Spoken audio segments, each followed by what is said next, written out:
ایک مسلمان کے لیے والدین کے لیے خدمت کرنا اور ان کی خواہشات کو پورا کرنا عبادت کا ایک روپ ہے۔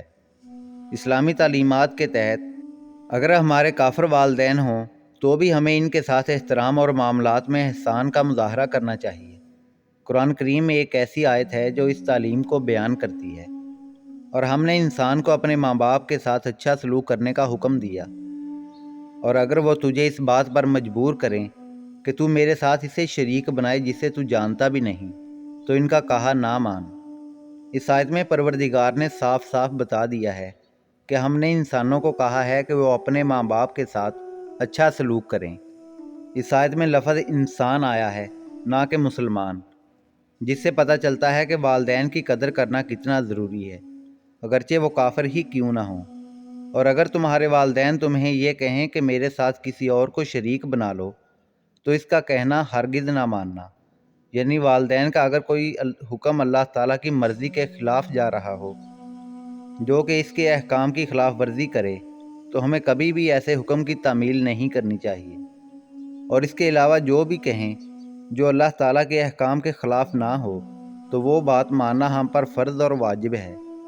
اور اگر ہم میں سے کوئی انسان وہ بات نہیں مانے گا تو وہ گناہ گار ٹھہرے گا۔ اب ہم بات کرتے ہیں اس تیسرے کام کی، جس کے بارے میں حضرت محمد مصطفیٰ صلی اللہ علیہ وآلہ وسلم ارشاد فرماتے ہیں کہ جس سے کسی کو معاف نہیں رکھا گیا۔ امانت کی ادائیگی، چاہے امانت کسی مسلمان کی ہو یا پھر کافر کی۔ امانت کی ادائیگی پر اسلام نے بہت زور دیا ہے۔ بحیثیت مسلمان ہم سب کا فرض بنتا ہے کہ جب بھی کوئی انسان ہمارے پاس امانت رکھے، چاہے وہ انسان مسلمان ہو، کافر ہو، عیسائی ہو، ہندو ہو یا یہودی ہو، تو ہمارا فرض بنتا ہے کہ اس کی امانت کی حفاظت اپنی جان سے کریں، اور اسے ویسے ہی وہ امانت لوٹائیں جس طرح اس نے ہمیں دی تھی۔ اسلام میں امانت کی اہمیت کو بہترین طور پر سمجھایا گیا ہے۔ اللہ تعالیٰ فرماتے ہیں کہ ہم نے آسمانوں اور زمین اور پہاڑوں کے سامنے امانت پیش کی، پھر انہوں نے اس کے اٹھانے سے انکار کر دیا اور اس سے ڈر گئے، اور اسے انسان نے اٹھا لیا، بے شک وہ بڑا ظالم اور نادان تھا۔ یہ آیت ہمیں بتاتی ہے کہ اللہ تعالیٰ نے امانت کو آسمانوں، زمین اور پہاڑوں پر رکھا تھا، لیکن وہ اسے قبول نہ کرنے پر مجبور ہوئے۔ صرف انسان نے امانت کو قبول کیا، لیکن وہ نادان اور ظالم تھا۔ مسلمان کو چاہیے کہ وہ امانت کی پابندی کرے، چاہے وہ کوئی بھی امانت ہو، جیسے کہ مالی امانت یا روحانی امانت۔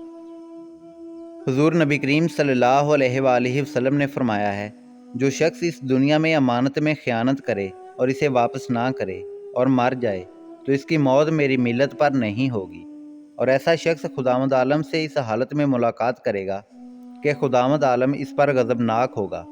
اسلام ہمیں سکھاتا ہے کہ ہمیں امانت کو پوری ذمہ داری اور وفا کے ساتھ نبھانا چاہیے، چاہے وہ امانت مسلمان کی ہو یا پھر کافر کی۔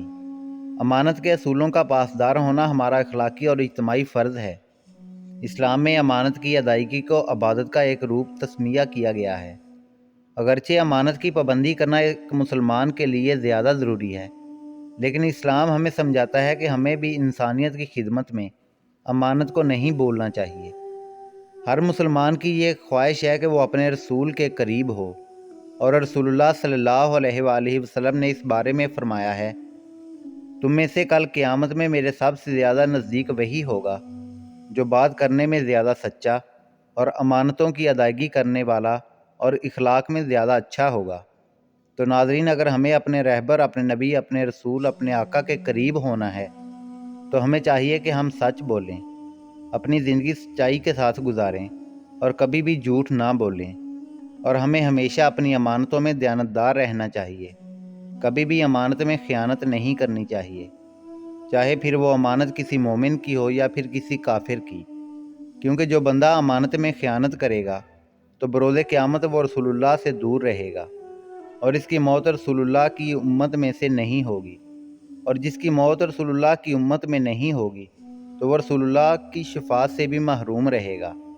اس لیے ضروری ہے کہ ہم اپنی امانتوں کی حفاظت اپنی جان سے کریں۔ ایک مرتبہ میں آپ کو وہ پوری حدیث سنا دیتا ہوں جس کا آج کی ویڈیو میں ہم نے ذکر کیا۔ رسول اللہ صلی اللہ علیہ وآلہ وسلم فرماتے ہیں، 3 کام ایسے ہیں جن سے کسی کو معاف نہیں رکھا گیا۔ پہلا وعدہ پورا کرنا، چاہے مسلمان کے ساتھ کیا ہو یا پھر کافر کے ساتھ۔ دوسرا والدین کے ساتھ نیکی کرنا، چاہے وہ مسلمان ہوں یا کافر۔ تیسرا امانت کی ادائیگی، چاہے امانت کسی مسلمان کی ہو یا کافر کی۔